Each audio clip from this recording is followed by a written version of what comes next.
सतनाम वाहिगुरु जी।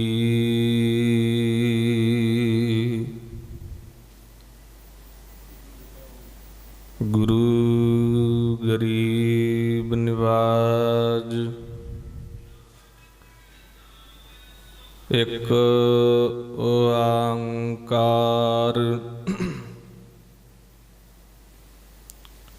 सतनाम करता पुरख निर्भव निर्वैर अकाल मूरत अजूनी सैभं गुर प्रसाद।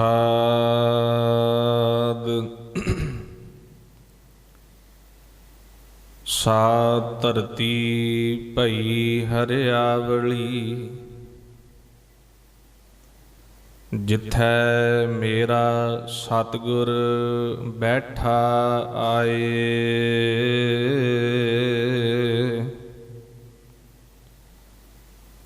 से जंत भये हरियावले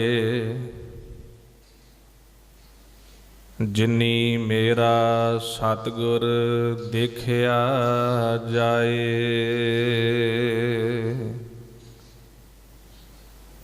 धन धन पिता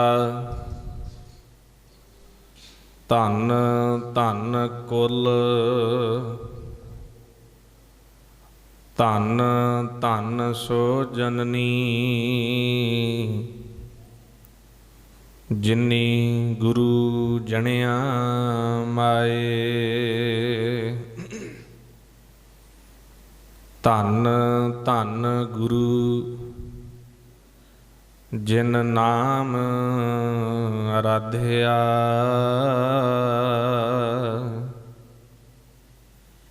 जिनी डिठा तिना लए छड़ाए। हर सतगुर मिलो दया कर जन नानक धोवै पाए। हर सतगुर मिलो दया कर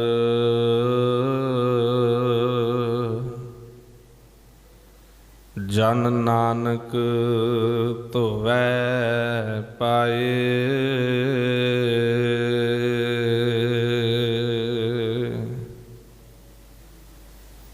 गरीब निवाज चवर छतर तख्त दे मालक हलत पलत रखियक गुर गद्दी ते सुभायमान। सर्ब कला समरथ सतगुरु गुरु ग्रंथ साहिब जी महाराज जी दे पावन दर्शन दीदारे कर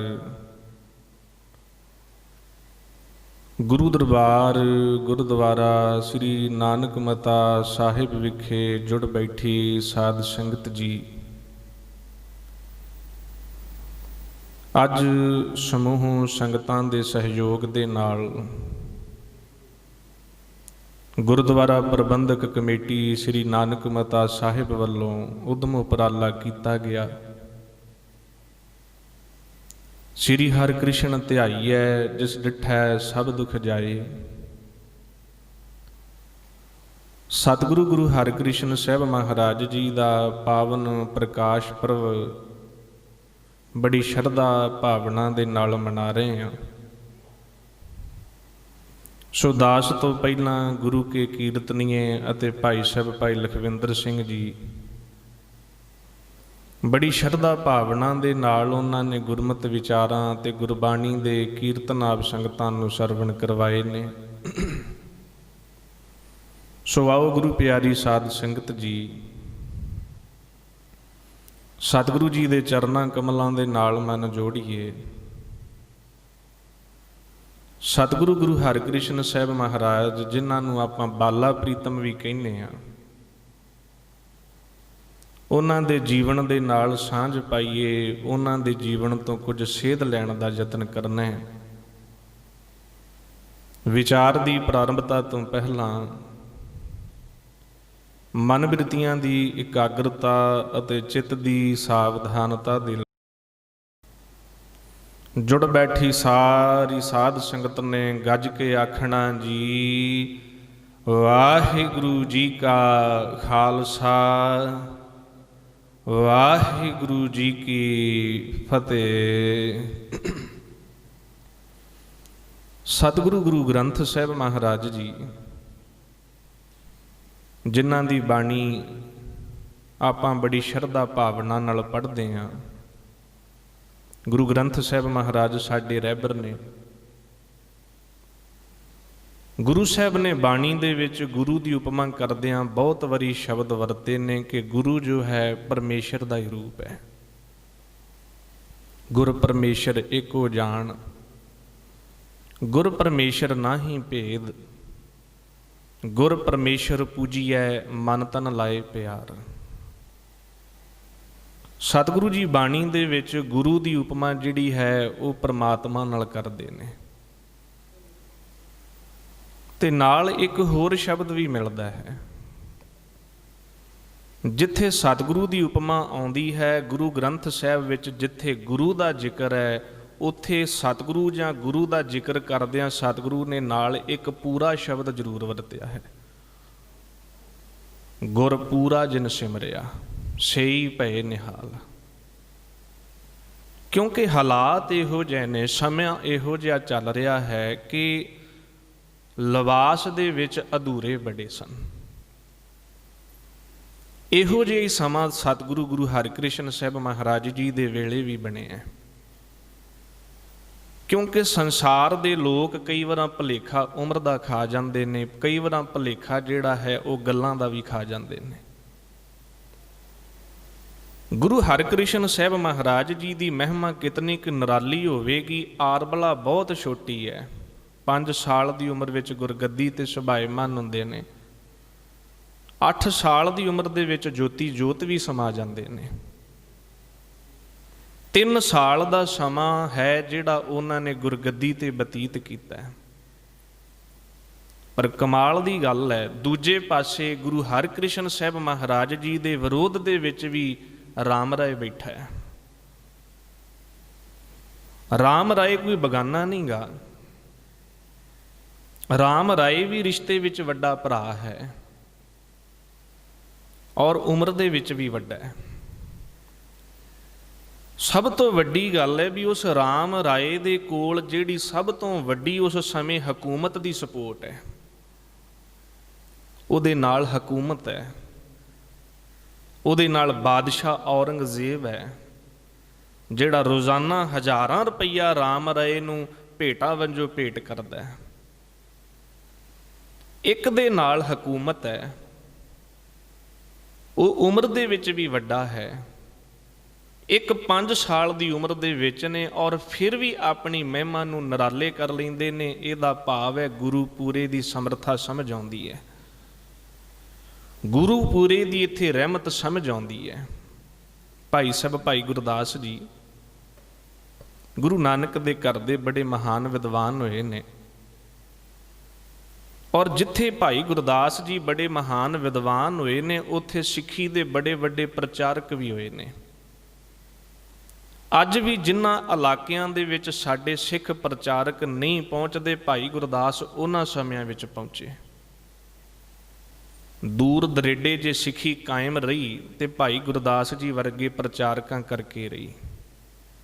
ਕਾਬਲ, ਕੰਧਾਰ, ਗੁਜਰਾਤ, ਆਗਰਾ, ਬਨਾਰਸ, ਪਟਨਾ, ਬਿਹਾਰ, ਇਹ ਸਾਰੇ ਇਲਾਕੇ ਭਾਈ ਗੁਰਦਾਸ ਜੀ ਨੇ ਵਿਚਰ ਕੇ ਸਿੱਖੀ ਦਾ ਪ੍ਰਚਾਰ ਕੀਤਾ ਹੈ। ਨਹੀਂ ਤੇ ਜੇ ਆਪਾਂ ਗੱਲ ਕਰੀਏ ਪੰਜਾਬ ਦੀ ਧਰਤੀ ਤੋਂ ਬਾਹਰ ਗੁਰੂ ਨਾਨਕ ਸਾਹਿਬ ਗਏ ਨੇ ਜਾਂ ਗੁਰੂ ਹਰਗੋਬਿੰਦ ਸਾਹਿਬ ਜੀ ਦੀ ਕਸ਼ਮੀਰ ਦੀ ਆਪਾਂ ਨੂੰ ਯਾਤਰਾ ਮਿਲਦੀ ਹੈ, ਜਾਂ ਨੌਵੇਂ ਪਾਤਸ਼ਾਹ ਦੀ ਪਟਨੇ ਬਿਹਾਰ ਦੀ ਯਾਤਰਾ ਮਿਲਦੀ ਹੈ, ਪਰ ਸਿੱਖੀ ਕਾਇਮ ਸੀ। ਹੁਣ ਜੇ ਬਿਹਾਰ ਦੀ ਗੱਲ ਕਰੀਏ, ਬਿਹਾਰ ਦੀ ਧਰਤੀ ਤੇ ਗੁਰੂ ਨਾਨਕ ਸਾਹਿਬ ਜਾਂਦੇ ਨੇ ਸਾਲਸਰਾਏ ਜੌਹਰੀ ਦੇ ਜਦੋਂ ਮਿਲਦੇ ਨੇ। ਫਿਰ ਗੁਰੂ ਨਾਨਕ ਸਾਹਿਬ ਤੋਂ ਬਾਅਦ ਗੁਰੂ ਤੇਗ ਬਹਾਦਰ ਸਾਹਿਬ ਮਹਾਰਾਜ ਨੌਵੇਂ ਪਾਤਸ਼ਾਹ ਜਾਂਦੇ ਨੇ। ਇੰਨੇ ਸਮੇਂ ਦਾ ਗਾਇਬ ਵੇ ਕੋਈ ਗੁਰੂ ਨਹੀਂ ਗਏ, ਸਤਿਗੁਰੂ ਸਰੀਰ ਕਰਕੇ ਨਹੀਂ ਗਏ। ਗੁਰੂ ਨਾਨਕ ਸਾਹਿਬ ਗਏ, ਫਿਰ ਗੁਰੂ ਤੇਗ ਬਹਾਦਰ ਸਾਹਿਬ ਗਏ। ਪਹਿਲੇ ਪਾਤਸ਼ਾਹ ਤੋਂ ਬਾਅਦ ਨੌਵੇਂ ਪਾਤਸ਼ਾਹ ਜਾਂਦੇ ਨੇ ਤੇ ਸਿੱਖੀ ਉੱਥੇ ਕਾਇਮ ਹੈ। ਚਾਚੇ ਫੱਗੂ ਵਰਗੇ ਸਿੱਖ ਬੜੀ ਭਾਵਨਾ ਵਾਲੇ। ਹੁਣ ਉੱਥੇ ਇੰਨੀ ਮਜ਼ਬੂਤ ਸਿੱਖੀ ਇੰਨਾ ਲੰਮਾ ਸਮਾਂ ਕਿਵੇਂ ਰਹਿ ਗਈ? ਇਹ ਭਾਈ ਗੁਰਦਾਸ ਜੀ ਵਰਗੇ ਪ੍ਰਚਾਰਕ ਜਿਹੜੇ ਸਨ ਜਾ ਜਾ ਕੇ ਉੱਥੇ ਸਿੱਖੀ ਨੂੰ ਸੰਭਾਲਦੇ ਰਹੇ। ਇੰਨਾ ਲੰਮਾ ਸਮਾਂ ਉਹਨਾਂ ਨੇ ਜਾ ਕਰਕੇ, ਕੇਵਲ ਭਾਈ ਗੁਰਦਾਸ ਨਹੀਂ ਹੋਰ ਵੀ ਬੜੇ, ਖੈਰ ਬੜੇ ਵਿਦਵਾਨ ਭਾਈ ਗੁਰਦਾਸ ਜੀ, ਉਹਨਾਂ ਨੇ ਪੂਰੇ ਗੁਰੂ ਤੇ ਅਧੂਰੇ ਗੁਰੂ ਦਾ ਜ਼ਿਕਰ ਕੀਤਾ। ਮੈਂ ਵਿਚਾਰ ਲੈ ਕੇ ਚੱਲਿਆ ਵੀ ਰਾਮ ਰਾਏ ਗੁਰੂ ਹਰਿਕ੍ਰਿਸ਼ਨ ਸਾਹਿਬ ਮਹਾਰਾਜ ਜੀ ਦੀ ਥਾਂ ਤੇ ਬੈਠਣਾ ਚਾਹੁੰਦਾ ਹੈ। ਉਹਨੇ ਆਪਣੀਆਂ ਨੀਤੀਆਂ ਦੇ ਤਹਿਤ ਗੁਰੂ ਹਰਿਕ੍ਰਿਸ਼ਨ ਸਾਹਿਬ ਨੂੰ ਦਿੱਲੀ ਵੀ ਬੁਲਾ ਲਿਆ ਸੀ ਕਿ ਇੱਥੇ ਲਿਆ ਕਰਕੇ ਕਿਸੇ ਤਰ੍ਹਾਂ ਬਾਦਸ਼ਾਹ ਦੇ ਸਾਹਮਣੇ ਇਹਨਾਂ ਨੂੰ ਪੇਸ਼ ਕਰਾਵਾਂਗਾ ਜਾਂ ਇਹਨਾਂ ਨੂੰ ਕੈਦ ਕਰਾਵਾਂਗਾ। ਉਹਦੀ ਨੀਤੀ ਬੜੀ ਗੂੜੀ ਸੀ। ਉਹ ਗੱਲ ਵੱਖਰੀ ਕਿ ਗੁਰੂ ਹਰਿਕ੍ਰਿਸ਼ਨ ਸਾਹਿਬ ਨੇ ਔਰੰਗਜ਼ੇਬ ਬਾਦਸ਼ਾਹ ਨੂੰ ਦਰਸ਼ਨ ਨਹੀਂ ਦਿੱਤੇ। ਬਾਦਸ਼ਾਹ ਔਰੰਗਜ਼ੇਬ ਪੂਰਾ ਜ਼ੋਰ ਲਾਉਂਦਾ ਰਿਹਾ ਵੀ ਕਿਸੇ ਤਰ੍ਹਾਂ ਗੁਰੂ ਹਰਿਕ੍ਰਿਸ਼ਨ ਸਾਹਿਬ ਨੂੰ ਮੈਂ ਮਿਲ ਲਵਾਂ, ਗੁਰੂ ਹਰਿਕ੍ਰਿਸ਼ਨ ਸਾਹਿਬ ਦੇ ਦਰਸ਼ਨ ਕਰ ਲਵਾਂ। ਗੁਰੂ ਹਰਿਕ੍ਰਿਸ਼ਨ ਸਾਹਿਬ ਮਹਾਰਾਜ ਨੇ ਦਰਸ਼ਨ ਨਹੀਂ ਦਿੱਤੇ। ਅਖੀਰ ਬਾਦਸ਼ਾਹ ਨੇ ਇੰਨੀ ਗੱਲ ਕਹਿ ਦਿੱਤੀ, ਕਹਿੰਦਾ ਜੇ ਦਰਸ਼ਨ ਨਹੀਂ ਦੇਣੇ ਤੇ ਮੇਰੇ ਲਈ ਕੋਈ ਸੰਦੇਸ਼, ਜੇ ਦਰਸ਼ਨ ਨਹੀਂ ਦੇਣੇ ਚਾਹੁੰਦੇ ਗੁਰੂ ਹਰਿਕ੍ਰਿਸ਼ਨ ਸਾਹਿਬ ਮਹਾਰਾਜ ਤੇ ਮੈਨੂੰ ਕੋਈ ਸੰਦੇਸ਼ ਦੇ ਦਿਓ। ਤੇ ਗੁਰੂ ਹਰਿਕ੍ਰਿਸ਼ਨ ਸਾਹਿਬ ਮਹਾਰਾਜ ਜੀ ਦੀ ਵਿਦਵਤਾ ਕਿਤਨੀ ਕਮਾਲ ਦੀ ਹੈ। ਜਦੋਂ ਬਾਦਸ਼ਾਹ ਨੂੰ ਸੰਦੇਸ਼ ਲਿਖ ਕੇ ਘੱਲਦੇ ਨੇ ਤੇ ਗੁਰੂ ਨਾਨਕ ਸਾਹਿਬ ਦਾ ਸ਼ਬਦ, ਉਸ ਸ਼ਬਦ ਦੇ ਵਿੱਚ ਇੰਨੀ ਕੜਵੀ ਸਚਾਈ ਲਿਖਦੇ ਨੇ ਵੀ ਜਿਹਨੂੰ ਬਾਦਸ਼ਾਹ ਪੜ੍ਹ ਕੇ ਆਪਣੇ ਆਪ ਸੋਚਾਂ ਵਿੱਚ ਪੈ ਜਾਵੇ। ਉਹ ਸ਼ਬਦ ਆਪਾਂ ਪੜ੍ਹਦੇ ਹਾਂ, ਕਿਆ ਖਾਧੇ ਕਿਆ ਪੈਦਾ ਹੋਏ, ਜਾਮਨ ਨਾ ਹੀ ਸੱਚਾ ਸੋਏ, ਕਿਆ ਮੇਵਾ ਕਿਆ ਘਿਓ ਗੁੜ ਮਿੱਠਾ, ਕਿਆ ਮੈਦਾ ਕਿਆ ਮਾਸ, ਕਿਆ ਕੱਪੜ ਕਿਆ ਸੇਜ ਸੁਖਾਲੀ, ਕੀਜੈ ਭੋਗ ਬਿਲਾਸ, ਕਿਆ ਲਸ਼ਕਰ ਕਿਆ ਨੇਬ ਖਵਾਸੀ, ਆਵੈ ਮਹਿਲੀ ਵਾਸ, ਨਾਨਕ ਸੱਚੇ ਨਾਮ ਬਿਨ ਸਭੇ ਟੋਲ ਵਿਨਾਸ਼। ਕਿੰਨੀ ਕਮਾਲ ਦੀ ਵਿਦਵਤਾ ਹੈ ਕਿ ਬਾਦਸ਼ਾਹ ਨੇ ਸੰਦੇਸ਼ ਮੰਗਿਆ, ਉਪਦੇਸ਼ ਮੰਗਿਆ ਤੇ ਗੁਰੂ ਨਾਨਕ ਸਾਹਿਬ ਦਾ ਉਹ ਸ਼ਬਦ ਘੱਲਿਆ ਜਿਹਦੇ ਵਿੱਚ ਉਹਦਾ ਸਾਰਾ ਜੀਵਨ ਦਾ ਚਿੱਠਾ ਆ ਜਾਂਦਾ ਹੈ ਵੀ ਤੂੰ ਇੱਦਾਂ ਦਾ ਬਾਦਸ਼ਾਹ ਹੈ। ਕਿਉਂਕਿ ਪੂਰੇ ਗੁਰੂ ਦੀ ਸਮਰੱਥਾ ਬਹੁਤ ਵੱਡੀ ਹੈ। ਭਾਈ ਗੁਰਦਾਸ ਜੀ ਨੇ ਨਾ ਪੂਰੇ ਤੇ ਅਧੂਰੇ ਦੀ ਤੁਲਨਾ ਕੀਤੀ ਹੈ ਤੇ ਬੜੇ ਸੋਹਣੇ ਢੰਗ ਨਾਲ ਕੀਤੀ ਹੈ। ਭਾਈ ਗੁਰਦਾਸ ਜੀ ਨੂੰ ਕਿਸੇ ਨੇ ਪੁੱਛਿਆ ਵੀ ਭਾਈ ਗੁਰਦਾਸ ਜੀ ਪੂਰੇ ਗੁਰੂ ਵਰਗਾ ਕੋਈ ਮਿਲ ਸਕਦਾ ਹੈ? ਤੇ ਭਾਈ ਗੁਰਦਾਸ ਜੀ ਉਦਾਹਰਣ ਦਿੰਦੇ ਕਹਿੰਦੇ, ਆਮ ਕੀ ਸਦਲ ਕਤ ਮਿਟਤ ਅਮਾਲੀ ਖਾਏ, ਪਿਤਾ ਕੋ ਪਿਆਰ ਨਾ ਪਰੋਸੀ ਕਹਿ ਪਾਈਐ। ਭਾਈ ਗੁਰਦਾਸ ਕਹਿੰਦੇ ਵੀ ਕਿਸੇ ਦਾ ਚਿੱਤ ਕਰਦਾ ਹੋਵੇ ਅੰਬ ਖਾਣ ਨੂੰ, ਹੁਣ ਅੰਬਾਂ ਦਾ ਮੌਸਮ ਆਪਾਂ ਜਾਣਦੇ ਕਿੰਨੇ ਮਿੱਠਾ ਫਲ ਹੈ। ਭਾਈ ਗੁਰਦਾਸ ਦਾ ਸਮਝਾਉਣ ਦਾ ਤਰੀਕਾ ਬੜਾ ਸੋਹਣਾ ਸੀ। ਭਾਈ ਗੁਰਦਾਸ ਕਹਿੰਦੇ ਵੀ ਚਿੱਤ ਕਰਦਾ ਹੋਵੇ ਅੰਬ ਖਾਣ ਨੂੰ ਤੇ ਖਾਣ ਨੂੰ ਮਿਲ ਜਾਏ ਇਮਲੀ, ਕਹਿੰਦੇ ਕਦੀ ਸਵਾਦ ਆ ਸਕਦਾ ਹੈ ਅੰਬ ਦਾ ਸਵਾਦ? ਭਾਈ ਗੁਰਦਾਸ ਕਹਿੰਦੇ ਕਦੇ ਇਮਲੀ ਦੇ ਵਿੱਚੋਂ ਨਹੀਂ ਆ ਸਕਦਾ। ਦੂਸਰੀ ਉਦਾਹਰਣ ਦਿੰਦੇ ਕਹਿੰਦੇ, ਪਿਤਾ ਕੋ ਪਿਆਰ ਨਾ ਪਰੋਸੀ ਕਹਿ ਪਾਈਐ। ਭਾਈ ਗੁਰਦਾਸ ਕਹਿੰਦੇ ਜਿਹੜਾ ਪਿਆਰ ਪਿਓ ਕਰਦਾ ਹੈ, ਪਿਤਾ ਕਰਦਾ ਹੈ ਨਾ, ਗਵਾਂਢੀ ਭਾਵੇਂ ਕਿੰਨਾ ਚੰਗਾ ਹੋਵੇ ਕਦੀ ਨਹੀਂ ਕਰ ਸਕਦਾ, ਪੜੋਸੀ ਨਹੀਂ ਕਰ ਸਕਦਾ। ਤੀਜੀ ਉਦਾਹਰਨ ਭਾਈ ਗੁਰਦਾਸ ਦਿੰਦੇ ਨੇ, ਕਹਿੰਦੇ ਸਾਗਰ ਕੀ ਨਿਧ ਕਦ ਪਾਈਐ ਪੋਖਰ ਸੈ। ਪੂਰੇ ਤੇ ਅਧੂਰੇ ਦੀ ਗੱਲ ਚੱਲਦੀ ਜੇ। ਭਾਈ ਗੁਰਦਾਸ ਕਹਿੰਦੇ ਸਮੁੰਦਰ ਦੇ ਵਿੱਚ ਟੁੱਬੀ ਮਾਰੋ ਤੇ ਸਮੁੰਦਰ ਦੇ ਵਿੱਚੋਂ ਖਜ਼ਾਨਾ ਮਿਲੇਗਾ, ਸਮੁੰਦਰ ਦੇ ਵਿੱਚੋਂ ਮੋਤੀ ਮਿਲਣਗੇ, ਪਰ ਕਹਿੰਦੇ ਜੇ ਛੱਪੜ ਵਿੱਚ ਟੁੱਬੀ ਮਾਰੋ ਤੇ ਕੱਖ ਨਹੀਂ ਮਿਲਣਾ। ਸਮਝਾਉਂਦੇ ਕੀ ਪਏ ਨੇ, ਪੂਰਾ ਗੁਰੂ ਅੰਬ ਵਰਗਾ ਮਿੱਠਾ, ਅਧੂਰਾ ਖੱਟਾ ਇਮਲੀ ਵਰਗਾ। ਪੂਰਾ ਗੁਰੂ ਪਿਓ ਵਰਗਾ ਤੇ ਜਿਹੜੇ ਅਧੂਰੇ ਤੁਰੇ ਫਿਰਦੇ ਨੇ ਕਹਿੰਦੇ ਤੇ ਗਵਾਂਢੀਆਂ ਵਰਗੇ ਨੇ। ਸਾਗਰ ਕੀ ਨਿਧ ਕਤ ਪਾਈਐ ਪੁੱਖਰ ਸੈ। ਸਮੁੰਦਰ ਦੀਆਂ ਖਜ਼ਾਨਾ ਕਦੀ ਤਲਾਬ ਦੇ ਵਿੱਚੋਂ ਨਹੀਂ ਮਿਲ ਸਕਦਾ। ਦਿਨ ਕਰ ਸਾਰ ਦੀਪ ਜੋਤ ਨਾ ਪੁਜਾਈਐ। ਭਾਈ ਗੁਰਦਾਸ ਕਹਿੰਦੇ ਨੇ ਸੂਰਜ ਇੱਕ ਚੜ੍ਹਦਾ ਪੂਰੀ ਦੁਨੀਆ ਰੋਸ਼ਨ ਹੋ ਜਾਂਦੀ ਹੈ, ਤੇ ਦੀਵੇ ਭਾਵੇਂ ਕਹਿੰਦੇ ਲੱਖਾਂ ਕਰੋੜਾਂ ਬਾਲ ਲਵੋ, ਉਹਨਾਂ ਦਾ ਚਾਨਣਾ ਕਦੇ ਦਿਨ ਨਹੀਂ ਚੜਾ ਸਕਦਾ। ਹੁਣ ਵੀ ਆਪਾਂ ਹਿਸਾਬ ਲਾਈਏ, ਰਾਤ ਪੈਂਦੀ ਹੈ, ਹੁਣ ਤਾਂ ਇਲੈਕਟ੍ਰੋਨਿਕ ਯੁੱਗ ਆ ਗਿਆ, ਕਿੰਨੀਆਂ ਲਾਈਟਾਂ ਬਲਦੀਆਂ ਨੇ, ਕਰੋੜਾਂ ਲਾਈਟਾਂ ਗੱਡੀਆਂ ਦੀਆਂ, ਘਰਾਂ ਵਿੱਚ, ਰੋਡਾਂ 'ਤੇ ਕਿੰਨੇ ਬਲਬ ਜਗਦੇ ਨੇ, ਕਿੰਨੀਆਂ ਲਾਈਟਾਂ ਗਿਣ ਹੀ ਨਹੀਂ ਸਕਦੇ ਆਪਾਂ। ਆਪਣੇ ਸ਼ਹਿਰ ਦੇ ਵਿੱਚ ਜਗਣ ਵਾਲੀਆਂ ਲਾਈਟਾਂ ਹੀ ਨਹੀਂ ਗਿਣ ਸਕਦੇ ਵੀ ਸਾਡੇ ਸ਼ਹਿਰ ਵਿੱਚ ਕਿੰਨੀਆਂ ਬਲਦੀਆਂ ਪਈਆਂ ਨੇ, ਪਰ ਕਦੇ ਦਿਨ ਨਹੀਂ ਚੜਿਆ, ਰਹਿੰਦੀ ਫਿਰ ਵੀ ਰਾਤ ਹੈ। ਪਰ ਕਮਾਲ ਹੈ, ਇੱਕ ਸੂਰਜ ਜਦੋਂ ਉਹ ਨਜ਼ਰ ਆਉਂਦਾ ਤੇ ਦਿਨ ਚੜ੍ਹ ਗਿਆ। ਭਾਈ ਗੁਰਦਾਸ ਕਹਿੰਦੇ ਜਿਵੇਂ ਸਮੁੰਦਰ ਵਰਗਾ ਖਜ਼ਾਨਾ ਛੱਪੜ ਦੇ ਵਿੱਚੋਂ, ਤਲਾਬ ਵਿੱਚੋਂ ਨਹੀਂ ਮਿਲ ਸਕਦਾ, ਸੂਰਜ ਵਰਗਾ ਚਾਨਣਾ ਕਹਿੰਦੇ ਭਾਵੇਂ ਕਰੋੜਾਂ ਦੀਵੇ ਬਾਲ ਲਵੋ ਉਹ ਨਹੀਂ ਕਰ ਸਕਦੇ। ਗੱਲ ਪੂਰੇ ਤੇ ਅਧੂਰੇ ਦੀ ਹੈ। ਸਾਗਰ ਕੀ ਨਿਧ ਕਤ ਪਾਈਐ ਪੁੱਖਰ ਸੈ। ਦਿਨ ਕਰ ਸਾਰ ਦੀਪ ਜੋਤ ਨਾ ਪੁਜਾਈਐ। ਤੇ ਜਿਹੜੀ ਅੱਗੇ ਉਦਾਹਰਣ ਦਿੰਦੇ ਕਹਿੰਦੇ ਇੰਦਰ ਬਰਖਾ ਸਮਾਨ ਨਾ ਪੂਜਸ ਕੂਪ ਜਲ। ਪੁਰਾਤਨ ਸਮੇਂ ਵਿੱਚ ਆਪਾਂ ਖੂਹਾਂ ਨਾਲ ਪਾਣੀ ਭਰਦੇ ਸਾਂ, ਸਾਰਾ ਦਿਨ ਖੂਹ ਚਲਾਉਣਾ, ਬਲਦਾਂ ਨਾਲ ਗੇੜਨਾ ਤੇ ਥੋੜ੍ਹਾ ਜਿਹਾ ਥਾਂ ਭਰਨਾ। ਭਾਈ ਗੁਰਦਾਸ ਕਹਿੰਦੇ ਭਾਵੇਂ 100 ਜਾਂ 1000 ਖੂਹ ਇਕੱਠੇ ਗੇੜ ਲਓ, ਜਿਹੜਾ ਬਰਸਾਤ ਦਾ ਪਾਣੀ ਹੈ ਨਾ, ਉਹਦੇ ਜਿੰਨਾ ਪਾਣੀ ਕਦੇ ਖੂਹ ਨਹੀਂ ਦੇ ਸਕਦੇ। ਬਰਸਾਤ 20 ਮਿੰਟ ਹੋ ਜਾਏ ਨਾ ਤੇ ਪਾਣੀ ਪਾਣੀ ਹੋ ਗਿਆ। ਖੂਹ ਤੁਸੀਂ ਸਾਰਾ ਦਿਨ ਗੇੜਿਆ ਤੇ ਉਹਨੇ ਕੱਖ ਨਹੀਂ ਕੀਤਾ। ਭਾਈ ਗੁਰਦਾਸ ਕਹਿੰਦੇ ਵੇਖੋ ਗੁਰੂ ਪੂਰੇ ਤੇ ਅਧੂਰੇ ਦੀ, ਕਹਿੰਦੇ ਇੰਦਰ ਬਰਖਾ ਸਮਾਨ ਨਾ ਪੂਜਸ ਕੂਪ ਜਲ। ਚੰਦਨ ਸੁਭਾਸ ਪਲਾਸ ਮੈਂ ਨਾ ਕਹੀਏ। ਭਾਈ ਗੁਰਦਾਸ ਕਹਿੰਦੇ ਜਿਹੜੀ ਖੁਸ਼ਬੂ ਚੰਦਨ ਦੇ ਵਿੱਚੋਂ ਆਏਗੀ ਉਹ ਕਿਸੇ ਹੋਰ ਲੱਕੜ ਦੇ ਵਿੱਚੋਂ ਨਹੀਂ ਆ ਸਕਦੀ। ਹੁਣ ਇਹ 6 ਉਦਾਹਰਨਾਂ ਦਿੰਦੇ ਨੇ ਭਾਈ ਗੁਰਦਾਸ।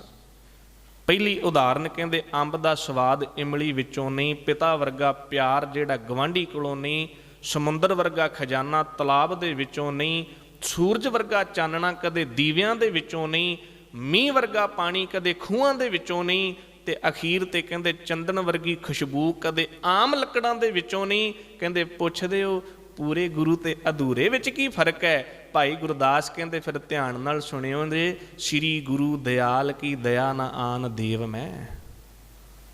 ਕਹਿੰਦੇ ਇੱਦਾਂ ਪੂਰੇ ਗੁਰੂ ਵਰਗੀ ਦਇਆ ਕਿਸੇ ਹੋਰ ਵਿੱਚ ਨਹੀਂ ਜੇ, ਪੂਰੇ ਗੁਰੂ ਵਰਗੀ ਰਹਿਮਤ ਕਿਸੇ ਹੋਰ ਦੇ ਵਿੱਚ ਨਹੀਂ ਗੀ। ਜਿਹੜੀ ਬਖਸ਼ਿਸ਼ ਪੂਰੇ ਸਤਿਗੁਰੂ ਨੇ ਕਰ ਦੇਣੀ ਹੈ, ਭਾਈ ਗੁਰਦਾਸ ਕਹਿੰਦੇ ਉਹ ਕਿਤੋਂ ਨਹੀਂ ਮਿਲ ਸਕਦੀ। ਸ਼੍ਰੀ ਗੁਰੂ ਦਿਆਲ ਕੀ ਦਇਆ ਨਾ ਆਨ ਦੇਵ ਮੈਂ। ਖੰਡ ਬ੍ਰਹਿਮੰਡ ਉਹਦਾ ਅਸਤ ਲੋ ਧਾਈਐ। ਭਾਈ ਗੁਰਦਾਸ ਕਹਿੰਦੇ ਖੰਡਾਂ ਬ੍ਰਹਿਮੰਡਾਂ ਦੇ ਚੱਕਰ ਕੱਟ ਕੇ ਆ ਜਿਓ, ਉਹਦਾ ਅਸਤ ਸੂਰਜ ਡੁੱਬਣ ਤੋਂ ਚੜ੍ਹਨ ਤੱਕ, ਸੂਰਜ ਚੜ੍ਹਨ ਤੋਂ ਫਿਰ ਡੁੱਬਣ ਤੱਕ ਲਗਾਤਾਰ ਕਹਿੰਦੇ ਭਟਕਦੇ ਰਿਓ ਜੇ। ਜਿਹੜੀ ਰਹਿਮਤ ਪੂਰੇ ਗੁਰੂ ਨੇ ਕਰ ਦੇਣੀ ਕੋਈ ਹੋਰ ਨਹੀਂ ਕਰ ਸਕਦਾ, ਤੇ ਕੀਤੀ ਗੁਰੂ ਹਰਿਕ੍ਰਿਸ਼ਨ ਸਾਹਿਬ ਮਹਾਰਾਜ ਜੀ ਨੇ। ਆਪਾਂ ਪੰਡਤ ਲਾਲ ਚੰਦ ਦੀ ਗੱਲ ਕਰਦੇ ਹਾਂ, ਦਰਅਸਲ ਕਿਰਪਾ ਪੰਡਤ ਲਾਲ ਚੰਦ ਤੇ ਨਹੀਂ, ਉਹ ਤਾਂ ਛੱਜੂ ਝੀਵਰ ਤੇ ਹੋਈ ਹੈ। ਜੀਵਨ ਤੇ ਉਸ ਦਾ ਬਦਲਿਆ ਹੈ, ਪੰਡਤ ਦਾ ਤੇ ਕੇਵਲ ਅਹੰਕਾਰ ਟੁੱਟਾ ਹੈ। ਜੀਵਨ ਤੇ ਗੁਰੂ ਨੇ ਇੱਕ ਆਮ ਸਿੱਧੜੇ ਜੇ ਮਨੁੱਖ ਦਾ ਬਦਲ ਦਿੱਤਾ ਹੈ। ਤੇ ਇੱਥੇ ਨਾ ਮੈਂ ਮਾਫ ਕਰਿਓ, ਕਈ ਵਾਰ ਸ਼ੰਕਾ ਕਰ ਲੈਂਦੇ ਨੇ ਕਈ, ਜੀ ਇਹ ਕਿਵੇਂ ਹੋ ਸਕਦਾ ਹੈ? ਕਈ ਇਸ ਨੂੰ ਕਰਾਮਾਤ ਨਾਲ ਵੀ ਤੁਲਨਾ ਕਰ ਦਿੰਦੇ ਹੈ, ਪਰ ਨਹੀਂ ਪਿਆਰਿਓ, ਮੈਂ ਇੱਕ ਗੁਰੂ ਨਾਨਕ ਸਾਹਿਬ ਦਾ ਸ਼ਬਦ ਪੜ੍ਹਦਾ ਵਾਂ ਤੇ ਸਾਰੇ ਸ਼ੰਕੇ ਦੂਰ ਹੋ ਜਾਂਦੇ ਨੇ। ਗੁਰੂ ਨਾਨਕ ਸਾਹਿਬ ਕਹਿੰਦੇ ਕਦੇ ਗੁਰੂ ਤੇ ਪਰਮੇਸ਼ਰ ਤੇ ਸ਼ੰਕਾ ਨਾ ਕਰਿਓ ਜੇ। ਇੱਕ ਸ਼ਬਦ ਗੁਰੂ ਨਾਨਕ ਸਾਹਿਬ ਦਾ, ਇੱਕ ਭਗਤ ਕਬੀਰ ਜੀ ਦਾ। ਇਹ ਦੋ ਸ਼ਬਦ ਜਦੋਂ ਆਪਾਂ ਪੜ੍ਹਾਂਗੇ ਨਾ, ਸਾਡੇ ਸ਼ੰਕੇ ਦੂਰ ਹੋ ਜਾਣਗੇ। ਗੁਰੂ ਨਾਨਕ ਸਾਹਿਬ ਨੇ ਜਦੋਂ ਪਰਮਾਤਮਾ ਦੀ ਗੱਲ ਕੀਤੀ, ਕਹਿੰਦੇ ਸਿੰਘਾਂ ਬਾਜਾਂ ਚਰਗਾਂ ਘੁਈਆਂ ਇਹਨਾਂ ਖਵਾਲੇ ਕਾ। ਅਸੀਂ ਸ਼ੇਰ ਬਾਜ ਹੋਰ ਇਹ ਮਾਸਾਹਾਰੀ ਸਾਰੇ ਜੀਵ ਨੇ ਜਿਨ੍ਹਾਂ ਦਾ ਜ਼ਿਕਰ ਕੀਤਾ। ਜੇ ਆਪਾਂ ਕਹਿੰਦੇ ਨਾ ਜੀ ਇੱਦਾਂ ਨਹੀਂ ਹੋ ਸਕਦਾ, ਤੇ ਗੁਰੂ ਨਾਨਕ ਸਾਹਿਬ ਕਹਿੰਦੇ ਪਰਮੇਸ਼ਰ ਨੂੰ ਭਾਵੇ ਤੇ ਕੁਛ ਵੀ ਹੋ ਸਕਦਾ। ਸਿੰਘਾਂ ਬਾਜਾਂ ਚਰਗਾਂ ਘੁਈਆਂ ਇਹਨਾਂ ਖਵਾਲੇ ਘਾਹ, ਘਾਹੋ ਖਾਣ ਤਿੰਨਾ ਮਾਸ ਖਵਾਲੇ ਇਹ ਚਲਾਏ ਰਾਹ। ਨਦੀਆਂ ਵਿੱਚ ਟਿੱਬੇ ਦੇ ਖਾਲੇ, थली करे असगाह, कीड़ा थाप दे पातशाही, लश्कर करे स्वाहा, जेते जी जीवैं ले साहा, जीवाले तांके असाह। ये भी कर सकता है ਤੇ ਹੁੰਦਾ ਵੀ ਹੈ। ਮੈਂ ਅਕਸਰ ਬੇਨਤੀ ਕਰਦਾ ਵੀ ਇੱਕ ਪੰਛੀ ਦਾ ਬੱਚਾ ਜਿਹੜਾ ਹੈ, ਵੀ ਆਪਾਂ ਤਾਂ ਚਲੋ ਮਨੁੱਖ ਆ 4 ਪ੍ਰਕਾਰ ਨਾਲ ਜਿਹੜੀ ਸ੍ਰਿਸ਼ਟੀ ਸਾਜੀ ਪ੍ਰਮਾਤਮਾ ਨੇ, ਅੰਡਜ ਜੇਰਜ ਸੇਤਜ ਉਤਪੁਜ,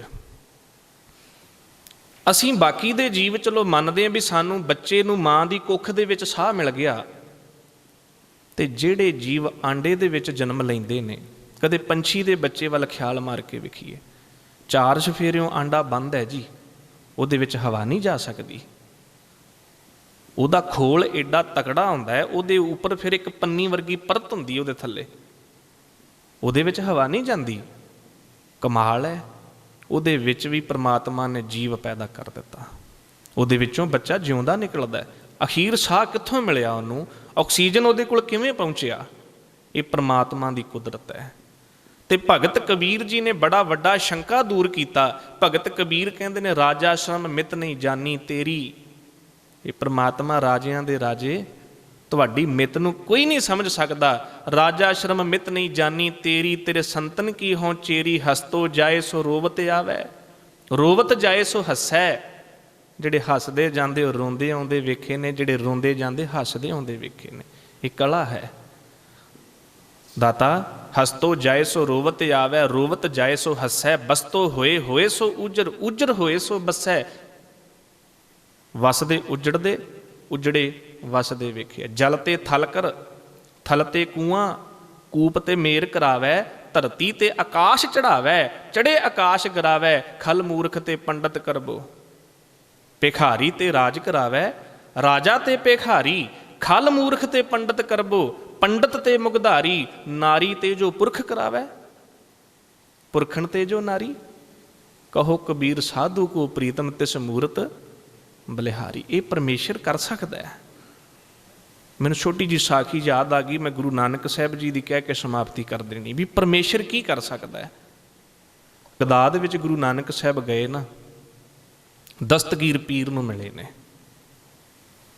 ਦਸਤਗੀਰ ਪੀਰ ਦੇ ਨਾਲ ਬੜੀ ਤਕੜੀ ਚਰਚਾ ਹੋਈ। ਉੱਥੇ ਸਤਿਗੁਰੂ ਜੀ ਨੇ ਉਹਦੇ ਬੜੇ ਭਰਮ ਭੁਲੇਖੇ ਦੂਰ ਕੀਤੇ, ਤੇ ਉਹਨੇ 3 ਸਵਾਲ ਗੁਰੂ ਨਾਨਕ ਸਾਹਿਬ ਨੂੰ ਕੀਤੇ ਸੀ।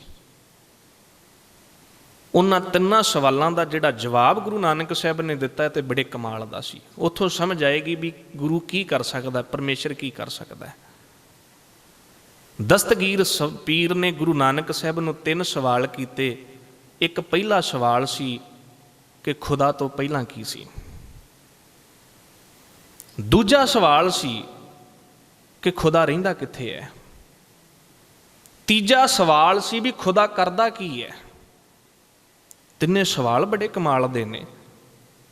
ਗੁਰੂ ਨਾਨਕ ਸਾਹਿਬ ਕਹਿੰਦੇ, ਪੀਰ ਜੀ ਸਵੇਰ ਦੀ ਚਰਚਾ ਕਰਦੇ ਹੋ, ਕੋਈ ਭੇਟਾ ਤੇ ਭੇਟ ਕੀਤੀ ਨਹੀਂ। ਦਸਤਗੀਰ ਪੀਰ ਬਗਦਾਦ ਦਾ ਬਾਦਸ਼ਾਹ ਵੀ ਸੀ।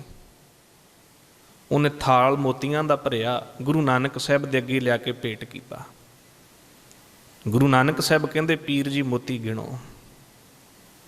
ਪੀਰ ਮੋਤੀ ਗਿਣਦਾ, 1 2 3 4। ਜਦੋਂ 4 ਵਿੱਚ ਪਹੁੰਚਦਾ, ਗੁਰੂ ਨਾਨਕ ਕਹਿੰਦੇ ਗਿਣਤੀ ਗਲਤ ਹੋ ਗਈ। ਪੀਰ ਬੜਾ ਹੈਰਾਨ ਹੈ। ਇਹ ਤੇ ਆਪਾਂ ਆਪਣੀ ਭਾਸ਼ਾ ਵਿੱਚ ਗਿਣ ਰਹੇ, ਉਹਨੇ ਅਰਬੀ ਵਿੱਚ ਗਿਣੇ।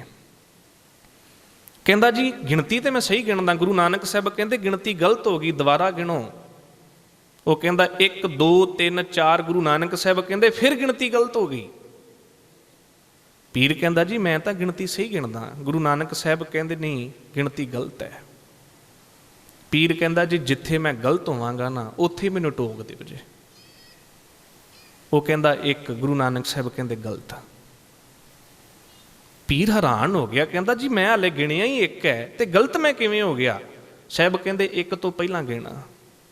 ਉਹ ਕਹਿੰਦਾ ਜੀ 1 ਤੋਂ ਪਹਿਲਾਂ ਤੇ ਕੁਝ ਹੈ ਹੀ ਨਹੀਂ। 1 ਤੋਂ ਪਹਿਲਾਂ ਤੇ 0 ਹੈ, 0 ਹੈ। ਗੁਰੂ ਨਾਨਕ ਸਾਹਿਬ ਤੂੰ ਕਹਿੰਦੇ ਵੀ ਪੁੱਛਦਾ ਸੀ ਨਾ ਪੀਰ ਜੀ ਕਿ ਖੁਦਾ ਤੋਂ ਪਹਿਲਾਂ ਕੀ ਸੀ, ਹੁਣ 1 ਤੋਂ ਪਹਿਲਾਂ ਕੀ ਸੀ। ਉਹ ਕਹਿੰਦਾ ਜੀ 1 ਤੋਂ ਪਹਿਲਾਂ ਕੁਛ ਨਹੀਂ। ਤੇ ਗੁਰੂ ਨਾਨਕ ਸਾਹਿਬ ਕਹਿੰਦੇ ਖੁਦਾ ਤੋਂ ਪਹਿਲਾਂ ਵੀ ਕੁਛ ਨਹੀਂ, ਉਸ 1 ਤੋਂ ਪਹਿਲਾਂ ਵੀ ਕੁਛ ਨਹੀਂ। ਦੂਸਰਾ ਸਵਾਲ ਸੀ ਕਿ ਖੁਦਾ ਰਹਿੰਦਾ ਕਿੱਥੇ ਹੈ। ਗੁਰੂ ਨਾਨਕ ਸਾਹਿਬ ਕਹਿੰਦੇ ਜੀ ਕੁਛ ਛਕਣ ਨੂੰ ਲਿਆਓ। ਪੀਰ ਨੇ ਨਾ ਦੁੱਧ ਮੰਗਾਇਆ, ਦੁੱਧ ਮੰਗਾਇਆ। ਸਤਿਗੁਰੂ ਗੁਰੂ ਨਾਨਕ ਸਾਹਿਬ ਦੇ ਸਾਹਮਣੇ ਛੰਨਾ ਭਰ ਕੇ ਦੁੱਧ ਦਾ ਰੱਖ ਦਿੱਤਾ। ਗੁਰੂ ਨਾਨਕ ਸਾਹਿਬ ਕਹਿੰਦੇ ਪੀਰ ਜੀ ਇਸ ਦੁੱਧ ਦੇ ਵਿੱਚ ਕੁਝ ਹੈਗਾ। ਪੀਰ ਕਹਿੰਦਾ ਨਹੀਂ ਜੀ, ਦੁੱਧ ਬੜਾ ਪਾਕ ਹੈ, ਬੜਾ ਪਵਿੱਤਰ ਹੈ, ਇਹਦੇ ਵਿੱਚ ਕੁਝ ਵੀ ਨਹੀਂਗਾ। ਗੁਰੂ ਨਾਨਕ ਸਾਹਿਬ ਕਹਿੰਦੇ ਪੀਰ ਜੀ ਦੇ ਵਿੱਚ ਕੁਝ ਹੈ। ਪੀਰ ਨੇ ਕੱਪੜਾ ਮੰਗਾ ਲਿਆ, ਅੱਜ ਵਾਂਗੂ ਪੌਣੀਆਂ ਨਹੀਂ ਸੀ ਹੁੰਦੀਆਂ, ਮਹੀਨ ਕੱਪੜਾ ਮੰਗਾਇਆ, ਬਰੀਕ ਕੱਪੜਾ ਮੰਗਾਇਆ, ਦੁੱਧ ਨੂੰ ਛਾਣਿਆ, ਵਿੱਚੋਂ ਕੁਛ ਨਹੀਂ ਨਿਕਲਿਆ। ਕਹਿੰਦਾ ਜੀ ਵੇਖੋ, ਮੈਂ ਕਹਿੰਦਾ ਸੀ ਨਾ ਕੁਝ ਹੈ, ਇਹਦੇ ਵਿੱਚ ਕੁਛ ਵੀ ਨਹੀਂ ਨਿਕਲਿਆ। ਗੁਰੂ ਨਾਨਕ ਸਾਹਿਬ ਕਹਿੰਦੇ ਨਹੀਂ ਪੀਰ ਜੀ, ਇਸ ਦੁੱਧ ਦੇ ਵਿੱਚ ਮੱਖਣ ਹੈ। ਪੀਰ ਹੈਰਾਨ ਆ ਕੇ ਕਹਿੰਦਾ ਦਾਤਾ ਜੀ, ਉਹ ਤੇ ਸਾਰੇ ਦੁੱਧ ਦੇ ਵਿੱਚ ਹੁੰਦਾ ਹੈ, ਪਰ ਉਹ ਕੱਢਣਾ ਪੈਂਦਾ, ਪਹਿਲਾਂ ਜਾਗ ਲਾਵਾਂਗੇ, ਫਿਰ ਰਿੜਕਾਂਗੇ, ਫਿਰ ਮਿਲੇਗਾ। ਗੁਰੂ ਨਾਨਕ ਸਾਹਿਬ ਕਹਿੰਦੇ ਪੀਰ ਜੀ, ਤੂੰ ਪੁੱਛਦਾ ਸੀ ਨਾ ਖੁਦਾ ਰਹਿੰਦਾ ਕਿੱਥੇ ਹੈ, ਖੁਦਾ ਤੇਰੇ ਅੰਦਰ ਹੀ ਹੈ। ਜਿਵੇਂ ਇਸ ਦੁੱਧ ਦੇ ਵਿੱਚ ਮੱਖਣ ਹੈ, ਨਜ਼ਰ ਨਹੀਂ ਆਉਂਦਾ, ਇਹਨੂੰ ਜਾਗ ਲਾਉਣੀ ਪਏਗੀ, ਇਹਨੂੰ ਰਿੜਕਣਾ ਪਏਗਾ, ਫਿਰ ਮੱਖਣ ਨਜ਼ਰ ਆਏਗਾ। ਸਾਹਿਬ ਕਹਿੰਦੇ ਖੁਦਾ ਤੇਰੇ ਅੰਦਰ ਹੀ ਹੈ, ਕਿਤੇ ਦੂਰ ਨਹੀਂ ਰਹਿੰਦਾ। ਆਪਣੇ ਆਪ ਨੂੰ ਜਾਗ ਲਾ, ਆਪਣੇ ਆਪ ਨੂੰ ਰਿੜਕ, ਤੈਨੂੰ ਖੁਦਾ ਨਜ਼ਰ ਆ ਜਾਏਗਾ। ਪੀਰ ਦੇ ਸ਼ੰਕੇ ਦੂਰ ਹੋ ਗਏ। ਤੀਜਾ ਸਵਾਲ ਕਹਿੰਦਾ ਜੀ, ਦੋ ਸ਼ੰਕੇ ਤੇ ਤੁਸੀਂ ਬੜੇ ਸੋਹਣੇ ਦੂਰ ਕਰ ਦਿੱਤੇ ਨੇ, ਹੁਣ ਤੀਜਾ ਵੀ ਦੂਰ ਕਰ ਦਿਓ ਕਿ ਖੁਦਾ ਕਰਦਾ ਕੀ ਹੈ। ਮੈਨੂੰ ਪਤਾ ਲੱਗ ਗਿਆ ਵੀ ਰੱਬ ਤੋਂ ਪਹਿਲਾਂ ਕੁਝ ਹੈ ਨਹੀਂ ਸੀ, ਮੈਨੂੰ ਪਤਾ ਲੱਗ ਗਿਆ ਵੀ ਖੁਦਾ ਮੇਰੇ ਅੰਦਰ ਹੀ ਹੈ।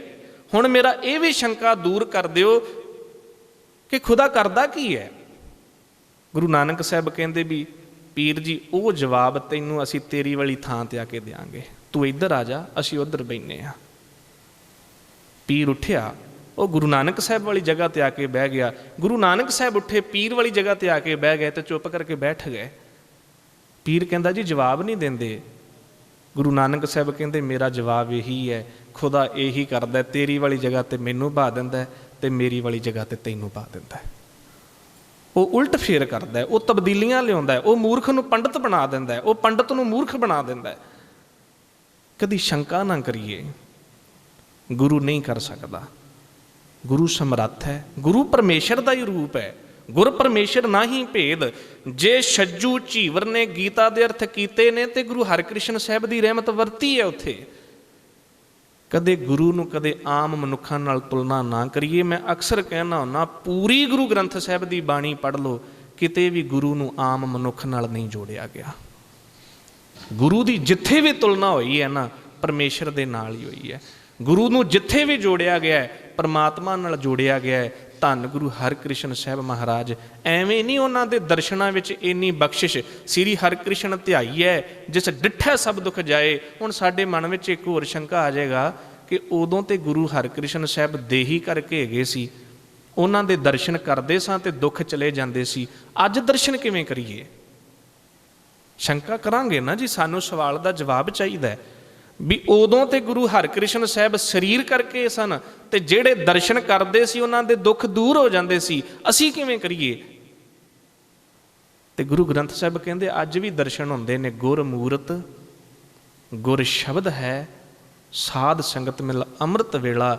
ਜਿਹੜੇ ਗੁਰੂ ਗ੍ਰੰਥ ਸਾਹਿਬ ਦੀ ਬਾਣੀ ਪੜ੍ਹਦੇ ਨੇ ਉਹ ਗੁਰੂ ਗ੍ਰੰਥ ਸਾਹਿਬ ਦੀ ਬਾਣੀ ਵਿੱਚੋਂ 10 ਪਾਤਸ਼ਾਹੀਆਂ ਦੇ ਦਰਸ਼ਨ ਕਰ ਸਕਦੇ। ਗੁਰੂ ਦਾ ਸ਼ਬਦ ਹੀ ਗੁਰੂ ਦੀ ਮੂਰਤ ਹੈ। ਧੰਨ ਗੁਰੂ ਹਰਿਕ੍ਰਿਸ਼ਨ ਸਾਹਿਬ ਮਹਾਰਾਜ 8ਵੇਂ ਪਾਤਸ਼ਾਹ, ਜਿਨ੍ਹਾਂ ਦੀ ਪਾਵਨ ਆਪਾਂ ਪ੍ਰਕਾਸ਼ ਪੁਰਬ ਨੂੰ ਮਨਾਉਂਦਿਆਂ ਹੋਇਆਂ ਅਸੀਸ ਲੈਣ ਲਈ ਜੁੜੇ ਹਾਂ। ਸੋ ਸਾਧ ਸੰਗਤ, ਗੁਰੂ ਹਰਿਕ੍ਰਿਸ਼ਨ ਸਾਹਿਬ ਦੇ ਚਰਨਾਂ ਵਿੱਚ ਅਰਦਾਸ ਕਰੀਏ। ਸਤਿਗੁਰੂ, ਤੁਸੀਂ ਰਹਿਮਤ ਕੀਤੀ ਸੀ, ਬਲਦੀ ਹੋਈ ਦਿੱਲੀ ਨੂੰ ਇੱਕ ਰਾਂ ਠਾਰਿਆ ਸੀ, ਰਹਿਮਤ ਕਰ ਦਿਓ ਗਰੀਬ ਨਵਾਜ਼। ਅੱਜ ਵੀ ਸਾਰੇ ਸਾਇੰਸਦਾਨ, ਸਾਰੀ ਵਿਦਵਤਾ ਇੱਕ ਪਾਸੇ ਖਲੋ ਗਈ ਹੈ। ਪਾਤਸ਼ਾਹ, ਜਗਤ ਜਲੰਦਾ ਰੱਖ ਲੈ, ਆਪਣੀ ਕਿਰਪਾ ਧਾਰ, ਜਿਤ ਦੁਆਰੇ ਉਭਰੈ ਤਿੱਥੈ ਲਿਹੋ ਉਬਾਰ। ਸਤਿਗੁਰੂ ਰਹਿਮਤ ਕਰੋ, ਸਾਡੇ ਗੁਨਾਹਾਂ ਨੂੰ ਭੁੱਲਾਂ ਨੂੰ ਬਖਸ਼ ਕੇ ਚਰਨਾਂ ਨਾਲ ਜੋੜ ਕੇ ਰਾਖੀ ਕਰ ਲਓ। ਅਰਦਾਸ ਕਰੀਏ ਸਾਹਿਬ ਜੀ ਕਿਰਪਾ ਕਰਨ, ਸਾਨੂੰ ਦਰੋਂ ਘਰੋਂ ਗੁਰਸਿੱਖੀ ਜੀਵਨ, ਨਾਮਦਾਨ, ਨਿਤਨੇਮ ਦੀ ਦਾਤ ਬਖਸ਼ਿਸ਼ ਕਰਨ। ਇੰਨੀਆਂ ਕੁ ਬੇਨਤੀਆਂ ਪ੍ਰਵਾਨ ਕਰਿਓ ਜੇ। ਵਿਚਾਰਾਂ ਕਰਦਿਆਂ ਬੇਅੰਤ ਭੁੱਲਾਂ ਦੀ ਖਿਮਾ ਆਪ ਸਾਧ ਸੰਗਤ ਅਤੇ ਸਤਿਗੁਰੂ ਗੁਰੂ ਗ੍ਰੰਥ ਸਾਹਿਬ ਮਹਾਰਾਜ ਜੀ ਦੀ ਕਿਰਪਾ ਹੋਵੇ, ਜਿਸ ਕਰਕੇ ਗੁਰਮਤਿ ਵਿਚਾਰਾਂ ਕਰ ਸਕੀਏ। ਸੋ ਇਹ ਸਤਿਗੁਰੂ ਜੀ ਕਿਰਪਾ ਕਰਨ, ਸਾਰਿਆਂ ਨੂੰ ਦਰੋਂ ਘਰੋਂ ਗੁਰਸਿੱਖੀ ਜੀਵਨ, ਨਾਮਦਾਨ, ਚੜ੍ਹਦੀ ਕਲਾ ਦੀ ਦਾਤ ਬਖਸ਼ਿਸ਼ ਕਰਨ। ਇੰਨੀਆਂ ਕੁ ਬੇਨਤੀਆਂ ਪ੍ਰਵਾਨ। ਹੋਈਆਂ ਭੁੱਲਾਂ ਦੀ ਖਿਮਾ, ਦੇਹੋ ਸੱਜਣ ਅਸੀਸੜੀਆਂ, ਜਿਉਂ ਹੋਵੈ ਸਾਹਿਬ ਸਿਉ ਮੇਲ, ਬੁਲਾਓ ਫਤਿਹ। ਵਾਹਿਗੁਰੂ ਜੀ ਕਾ ਖਾਲਸਾ, ਵਾਹਿਗੁਰੂ ਜੀ ਕੀ ਫਤਿਹ।